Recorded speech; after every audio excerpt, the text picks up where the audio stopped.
Rise up. It's time for another episode of Spartivation, your podcast source for inspiration and motivation to get you through your Spartan body transformation. Here now is your host, the Spartan Doctore, champion of growth. It is a glorious day to train and grow. I'm Ryan Masters, the Spartan Doctore, certified strength and conditioning specialist, here to provide you with motivation and inspiration as you journey through your Spartan body transformation. Welcome to another episode of Spartivation, broadcast directly to you from Trifection Studios. Remember, if you find these episodes helpful, be sure to subscribe and leave a review so I know to produce more of them for you. Today we are continuing our dive into the Spartan Body Blueprint, which you can download for free at Spartivation.com, and looking at the Modern Spartan ethos and the attributes that make that up. And we're looking today at being fearless and forward-moving. A modern Spartan moves in one direction and one direction only on the battlefield of life. Forward, no retreat, no surrender. He relentlessly plows through the inevitable frustrations, mistakes, and obstacles guaranteed to appear in life without wincing. He drives and competes to best himself daily. He is not paralyzed by fear. Instead, he embraces it and channels the fear energy into a deeper strength by taking action immediately.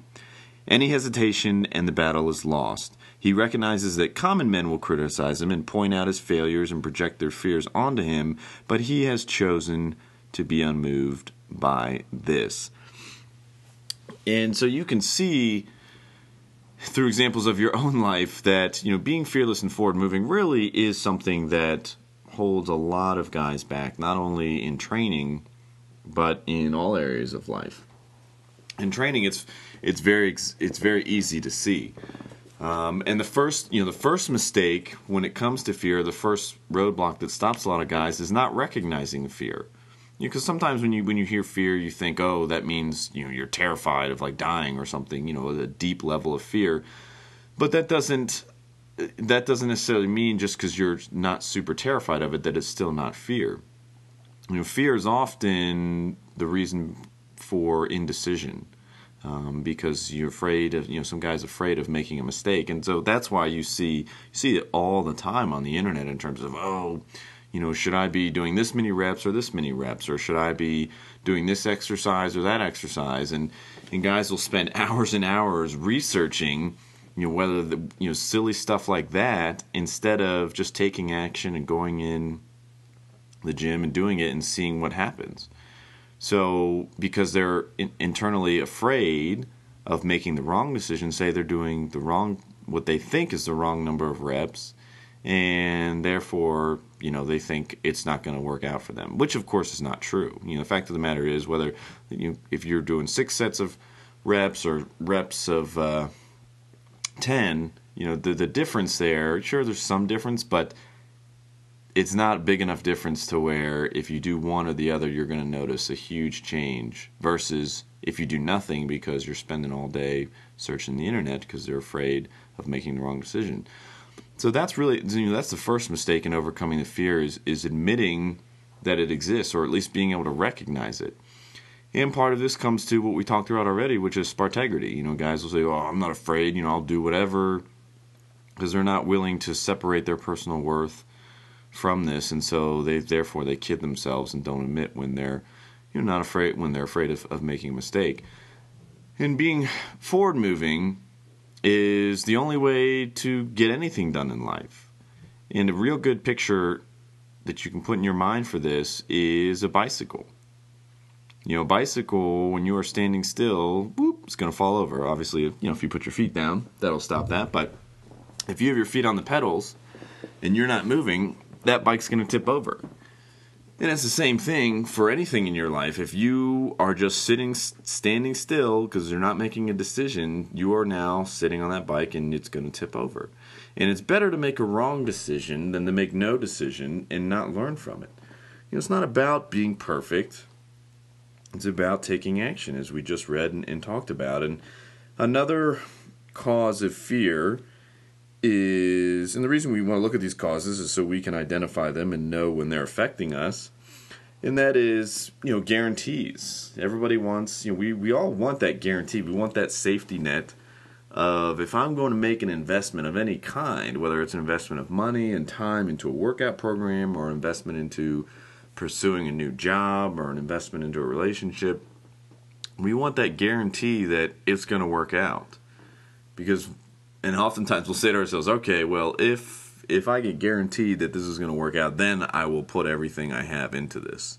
You'll see that with a lot of, or oftentimes with like employees, like, oh, if I get a larger income, then I will work harder and provide the value that is. And that's not how life works. We don't get guarantees, except obviously death and taxes, which, oh man, let's not go down that route. But there are no guarantees in life, and the sooner you can accept that and understand that that's okay, but that's not going to hold you back from trying your hardest, the better off you're going to be. And a big area of, kind of where does the fear come from? If we want to be honest with ourselves and carry a sense of Spartegrity, fear comes from deep down, subconsciously. Now we're bringing it up to the conscious level so we can address it and fix it, but subconsciously fear is coming from a place where it says, I can't handle it.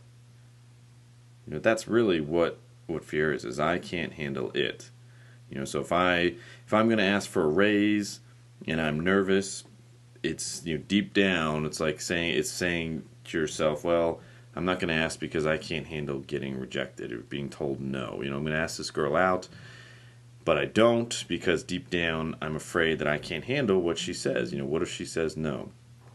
Or what if she says something else? Like that's really where the fear comes from. And when you crystallize it like that, then it almost seems silly, because you're like, well, of course I can handle it, So what if someone says, so what? I ask a girl out and she says no, well, I can handle that. It's not the end of the world. Unless she's like super hot. No, it's not the end of the world. Or if I ask for a raise and I don't get it, it's not the end of the world. I can keep working, work harder, find a new job. Or if I try this workout and I don't see any changes in the first couple weeks, or it doesn't seem to work for me, it's not the end of the world. It just, something happened with that workout, I learned from it, but I can handle it. And so if next time you're afraid, I invite you to try and stop and think for a moment and say, okay, what is it here that I'm afraid of, or telling to myself that I can't handle it? And as soon as you reverse the fear and look at it from that lens, 9 times out of 10, you're probably going to laugh and be like, oh, of course I can handle this. This is not a big deal at all. And so this is how, this is some of that mindset programming to really change how we view problems and roadblocks that will probably stop most other guys, but are not going to stop you. And another good cure for fear, or way to kind of channel or harness the fear, is to think and act it out fully. What is the worst case? So if I ask this girl out, I'm at a bar and I see a good looking lady, want to ask her if I can buy her a drink or ask her to talk.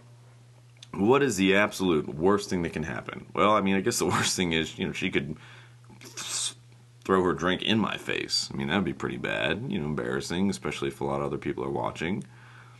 So let's say take that as a worst case. So figure out the worst case, and then look at how will it impact your life permanently on a scale of 1 to 10. 1 meaning, in 5 seconds it'll be forgotten. 10 meaning in 20 years I'll still look back on this day and it has that big of an impact. So in that situation, in the bar analogy, a drink in my face, would be like a 2 or 3, right? It'd be embarrassing. May want to leave the bar, or at least go to the bathroom and wash your face off. But it's, as far as the next day or the days after that, not really going to carry over. Maybe if your coworkers are there, it would bump it up to a 4. But still, it's not, if you're operating from a place of Spartegrity, it's not really a far-reaching impact. And that's, again, the worst case, right? So when you look at it from that standpoint, you're like, not the worst case. And same thing with like a workout. So you're looking at, changing yourself and trying a new workout program. Well, what is the worst case? The worst case, you go to the gym and you follow the program and you don't see huge changes in your body. Okay?